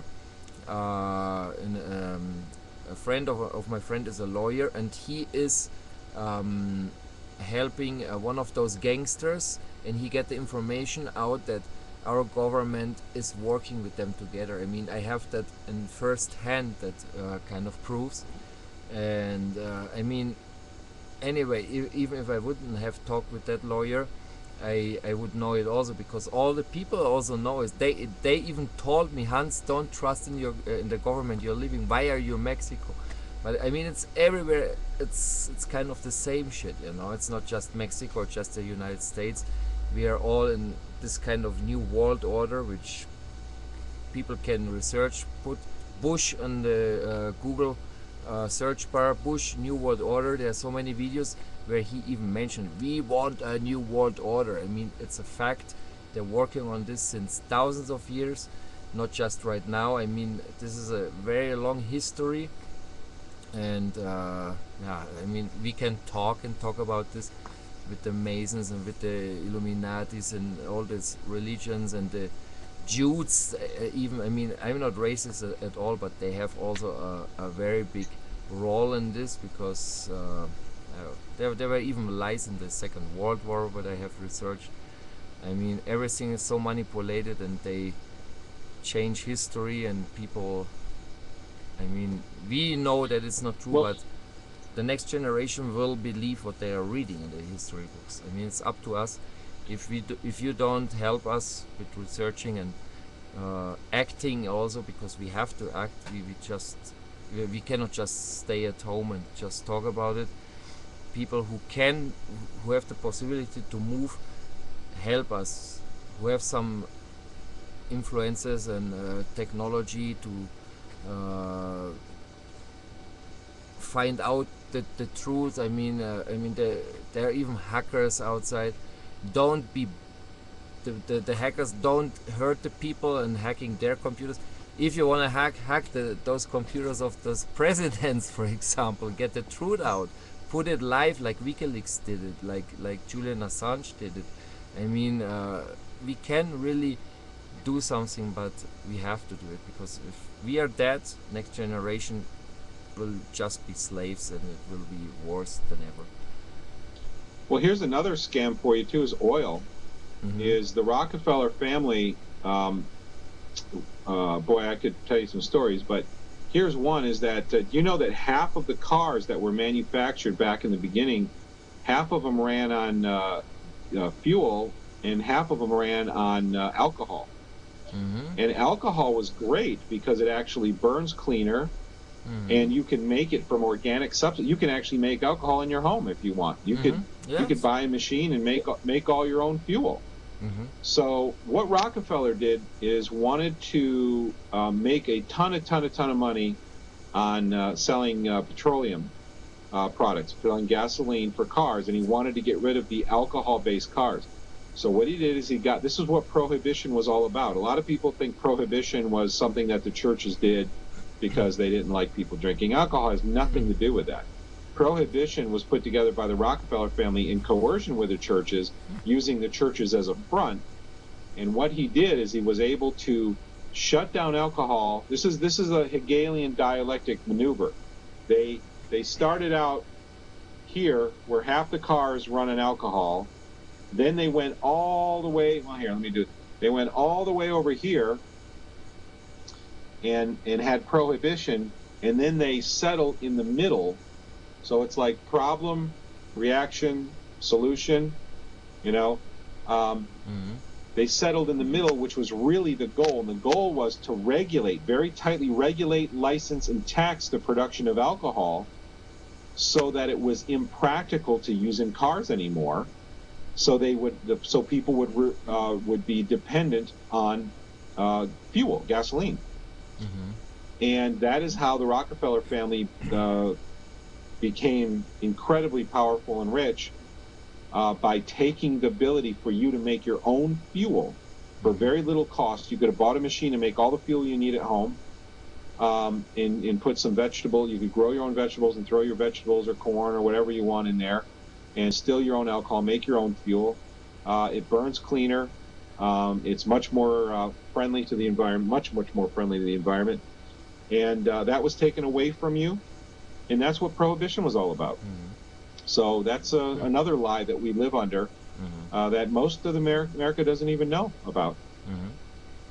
No, So there's so many, you can it goes on and on and on. just go on It's and on. Yeah. I know, it's endless. Well, what are you going to do? Are you going to take a nap? Or are you going to stay up? I've probably got to go in a bit here and get myself off the bed before 2, probably in the next hour or so. But what are you going to do? Yeah, I think okay, after we are finished here, I have a 10:30 Mexican time. That is like 1, 2, 3, 4, 5 hours and a half, something like that. I have another interview already confirmed. Will be in Spanish with Ronald Chavez from Ecuador.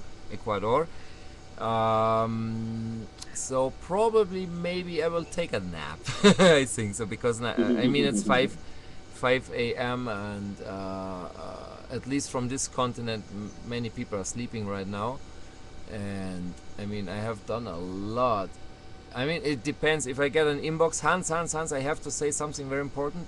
I be here, I mean, with the 12 event, it was the same. I just got kicked out for 1 hour from the internet, but then I returned, and I really was awake even more than 24 hours, because when I start, I don't remember exactly the time I started the last live stream, but I was awake before also, so I mean it was like more than 30 hours I was awake just being on the internet.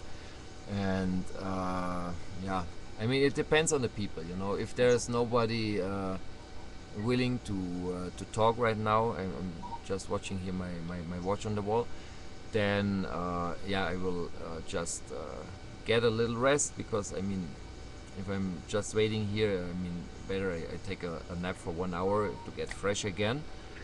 And yeah, until 12:30 I will still be on that channel with Ronald Chavez. And yeah, and then maybe I will, depends, I mean it's daytime, maybe I'm hungry, I don't know if I go to bed after that and wake up at night. I don't know, I mean it depends on the people, because I'm here to open that door. I mean I'm just offering that space to be live and upload it to YouTube also, so people don't have all this work to do. Many people, they don't know how to make a live stream, but they have a lot to say, like I mean you know how to make a live stream, you do it by yourself and everything, but other people maybe they don't know how, they don't have that computer with webcams and whatever. I mean that's why I'm here.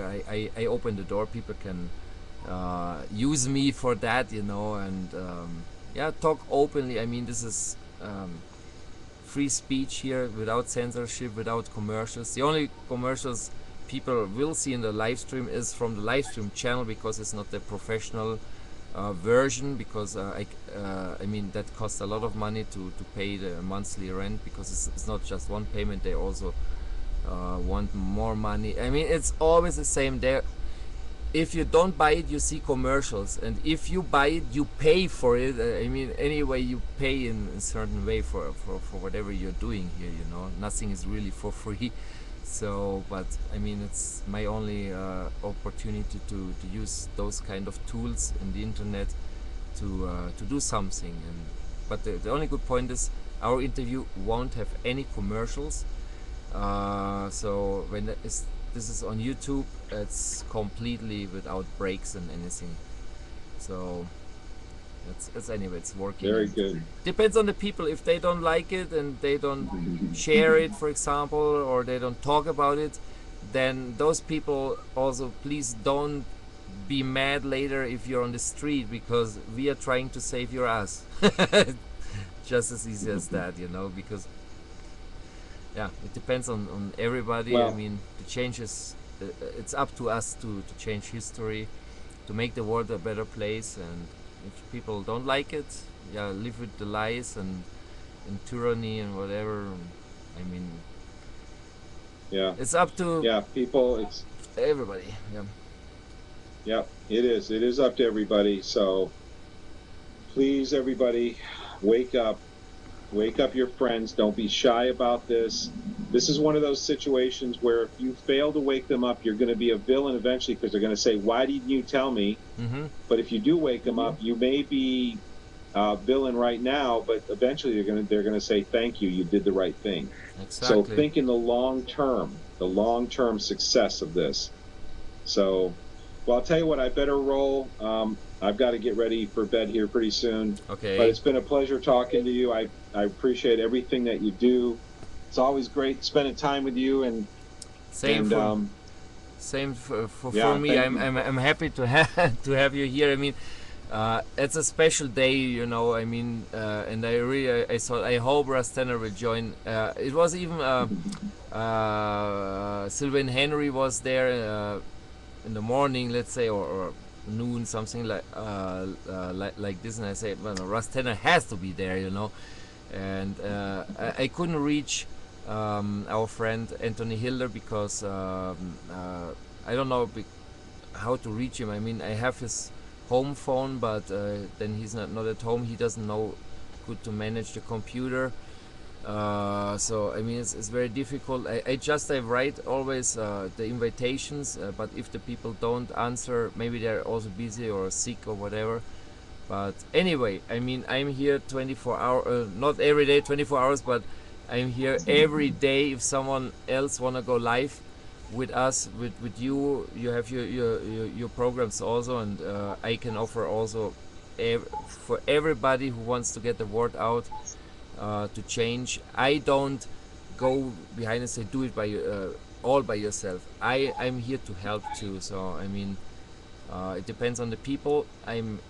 You can count on me always. If you need some help, uh, just send me an inbox and I'm there for you. And yeah, I appreciate your time for now, because I'm watching here. We are now 2 hours 7 minutes. We had more than 1 hour there. It's also more than 3 hours our talk today in two parts. So, but it was Well, like good. this. I It was hope like this. we got some good information out there. I hope people will take this very seriously. Hope so. And do you mind if I mentioned about our Monday night show that we're going to Yeah, have? tell it again, because that video anyway will be on YouTube before Monday, so maybe you can catch some more viewers also, because it's Wonderful. important that we help each other also. You know, if I can help you to get people awake, I mean, I did my small part on this too. You know, and this is what's it's about. You know, to help each other to move the planet to a better planet. You know. Okay, when is your live Well, stream? you're doing a Uh-huh. You're doing a big part. You do a lot. You put a tremendous amount of information. You've had a lot of amazing guests. You've had Anthony Hilder. I mean, I was on with Yeah, you with Anthony Hilder with that it time was too. amazing. Yeah. And so, I mean, you've got a lot of people on. It's really amazing. And if you ever have an event you want me to announce on the Monday night show, you just let me know and I can announce it and get people to watch too. So Okay, it works both ways. if I get someone important who wanna go live with me, I will let you know, and you return me the favor. No problem. Thanks so Absolutely, much. anytime. Okay. Yeah, absolutely. You just let me know. Hmm. Monday night we have Global Skywatch Radio is at 8:30 p.m. Eastern Time, 5:30 p.m. Pacific Time. Just go to globalskywatch.com/live, LIVE, all small letters, and you can get all the information to watch our live stream, or you can call in and talk to us. We're going to have this tomorrow Hmm. night. We're going to have Rosario Marciano, who is one of the founders of Tanker Enemy, who is one of the largest producers of all time of chemtrail videos and information. He was raided by the police, I think, this last week, and he's going to talk about his ordeal.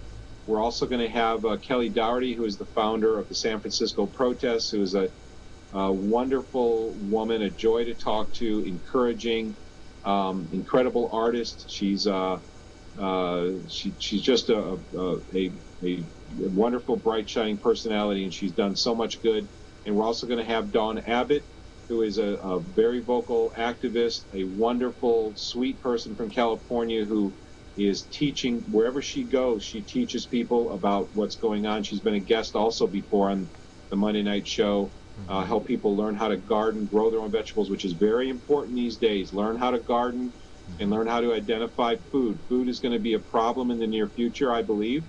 And being able to grow your own food and recognize plants that are edible in nature is going to be one of the most valuable skills you can attain. And Dawn is helping the world do that. It's a wonderful act of love of all these people who want to raise awareness about these things. So Monday night, globalskywatch.com/live. Thank you so much, Hans. You've been wonderful. Your heart is as big as Texas. You do so much good, and you keep pushing and pushing. And I really appreciate you. Thank you, Hans. Thank you too, and have a good night, and much luck for Monday. And we are in contact. As soon as I put stop recording, I will upload it to YouTube. I will put the link on my wall. Feel free to share it, you and all the people who see that.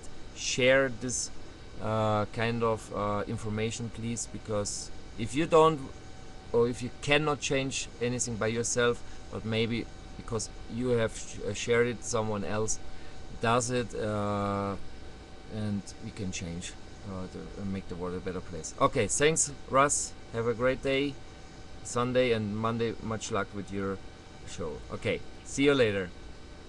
Bye. Thank you, Hans. Good night. Thank you too. Good night. All right. Bye-bye. Bye-bye.